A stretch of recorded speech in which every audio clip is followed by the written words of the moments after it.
صباح الخير والخيرات عليكم أحبتي في الله، تتبعي قناة عالم المغامر مع حفيظ.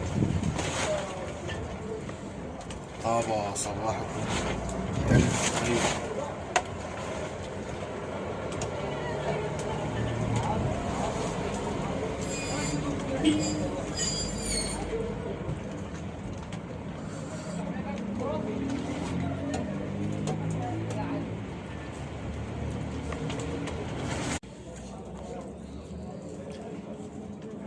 في هذه الأثناء أتناول وجبة الفطور الصباحي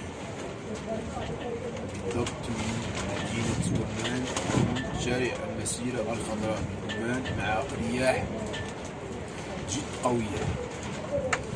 لهذا قلت لكم، سبق لي وقلت لكم بأنني لا أعتمد على هذه الساعة الإضافية.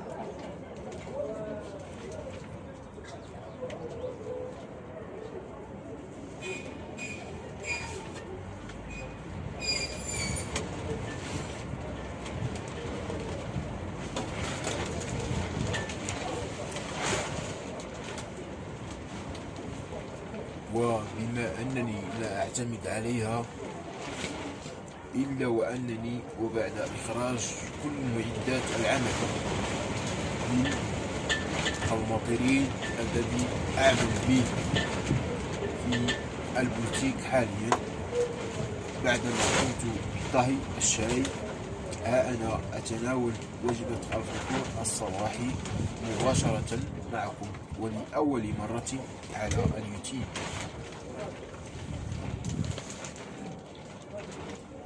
تشاهدونني مباشرة.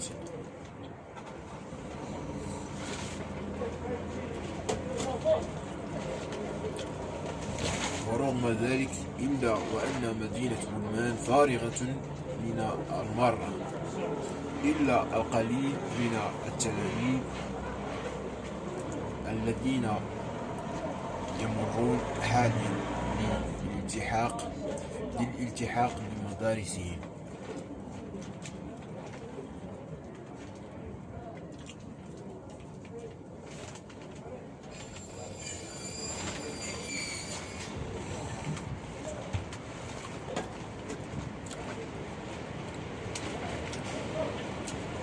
لكن اليوم